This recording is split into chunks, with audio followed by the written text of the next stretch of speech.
Me, can you focus on me? Baby, can you focus on me? Hello everyone, welcome back to my channel. I know it's been a little minute since I've uploaded something, but decided to do it today.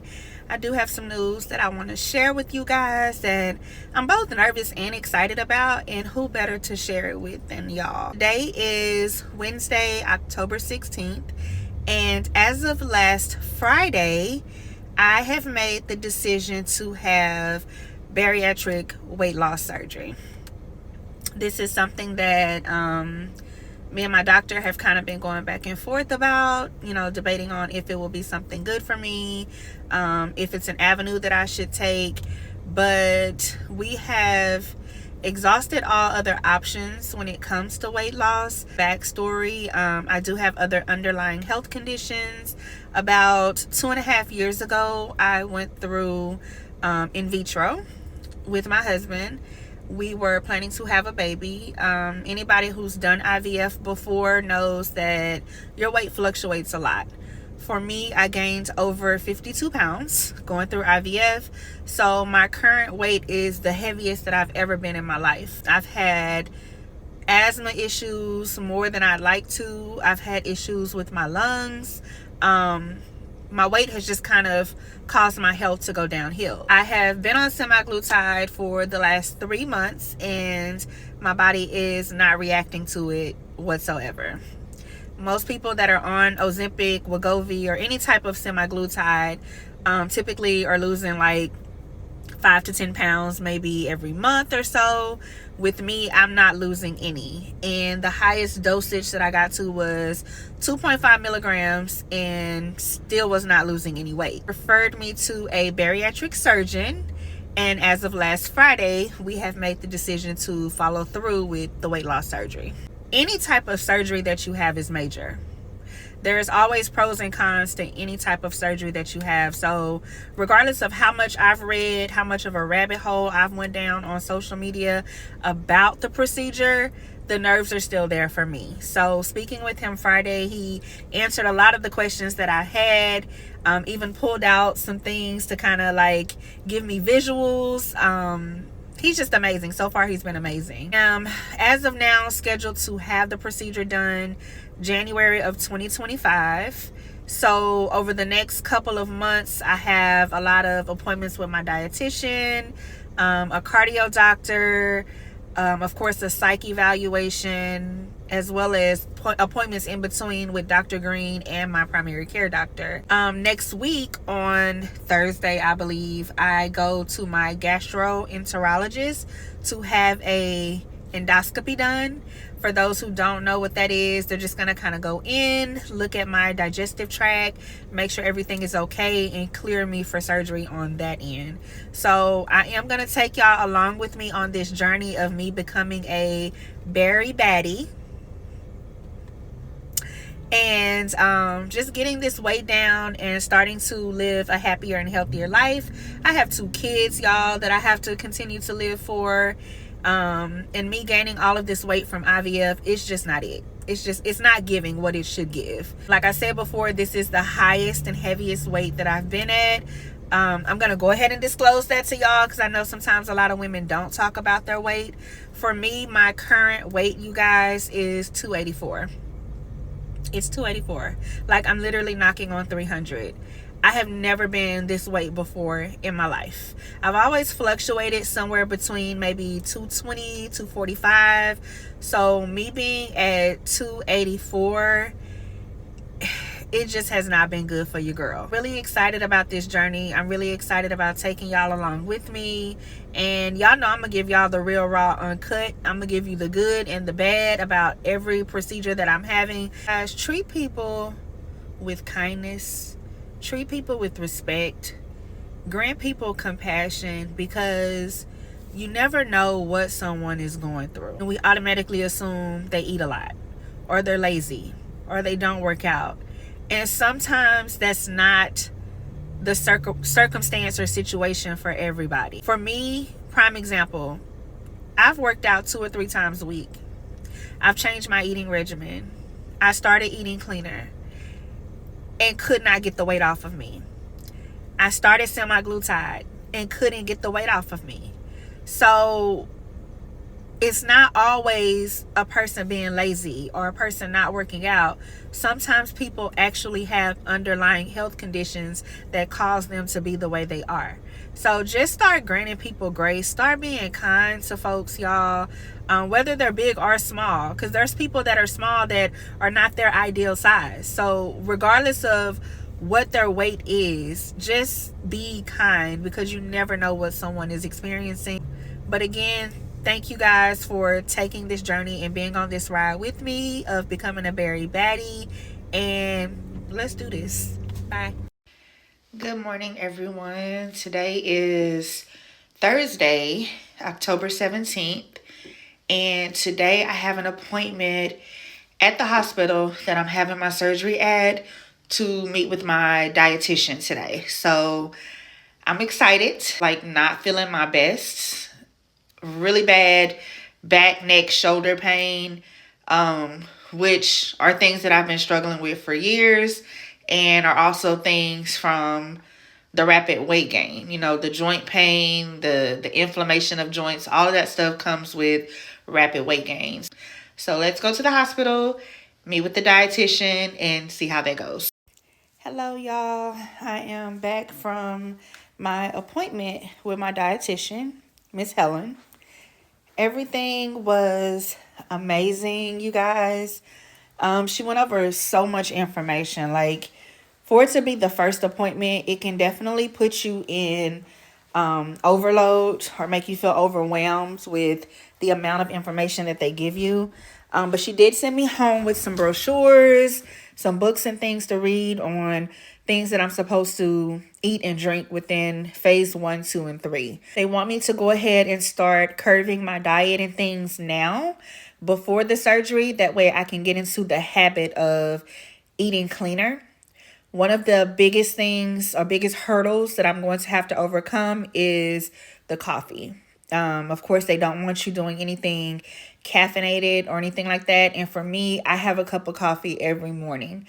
Also, like my wine, I drink wine over the weekends.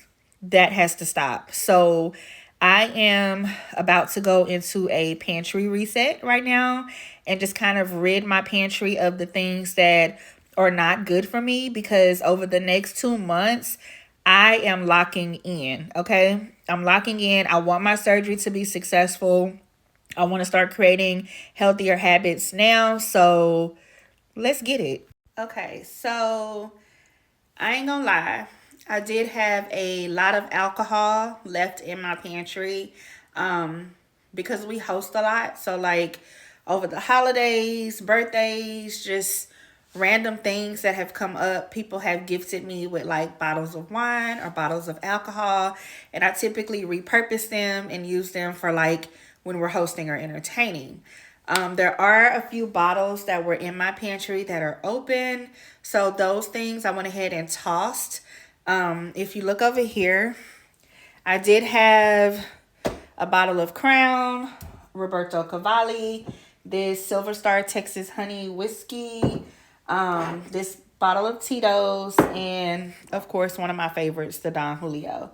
So these are things that, well, 2 of them are not open, so I'm actually gonna like probably gift those to either my neighbor or somebody. I don't know. I just don't feel like I should open them and then pour them out, so I'm gonna give those away.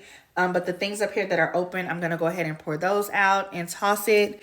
I also pre-make my coffee, you guys. So any of my coffee that I've already pre-made is in here. I'm going to go ahead and pour this out, as well as some of the creamer that I have, because I don't foresee myself like using that. And then my Simply Grapefruit juice, because of the acidity and things like that, I'm going to go ahead and toss that as well. Trying to get it all together. I'm probably going to go grocery shopping this weekend so I can kind of do a reset on the groceries and things too. But yeah, like I said before, y'all, it's time to lock in. The 25th, I'll be going in for my endoscopy. which I'm a little nervous about. I'm not nervous that they're gonna find anything or like anything is gonna deter the surgery. I'm just always nervous when I have to be like put under anesthesia. I ain't gonna lie, y'all. I had to come on here and let y'all know that I'm a little overwhelmed. I know that this is something that I agreed to do. I'm excited about having bariatric surgery. I'm excited about just starting new and having a new life and being healthier. I am. But all of the pre-op appointments that leads up to your surgery dates can get very overwhelming. Last week I had my meeting with my dietitian so that, you know, she can kind of tell me some things to eat, drink, things to stay away from. Tomorrow I have my psych evaluation. Thursday I have my endoscopy. Friday I have a ultrasound on my abdomen. It's just a lot, y'all. It can get really overwhelming. And then the fact that like I'm going through the process kind of low-key by myself, that kind of makes it a little bit more tense for me. But all in all, I'm still excited, and stay tuned for what's next. So I just had my psych evaluation, and the doctor cleared me for surgery on his end. He said that, you know, he didn't see anything in me that would, you know, raise a red flag or warrant that I'm not ready to have the surgery. We did talk a little bit about my anxiety, which he did go in depth on that a little bit, just to kind of get a better understanding of like what my anxiety looks like. And for me, it's just a lot of worry, not even on an everyday basis, just worry whenever like things that I have planned don't go right. Anybody who really know me know that I'm a planner girly. So I sit down every Sunday and plan out my week. And when things are kind of thrown in at the last minute or things are changed, it does bring up some sense of like anxiety for me. Especially with my kids being so active and being so busy, whenever they change things at the last minute and it like obstructs my schedule, anxiety does set in. So for him, of course, he said that doesn't raise a red flag for him. Anybody that's a parent or that's in school like I currently am would have those type of worries or concerns.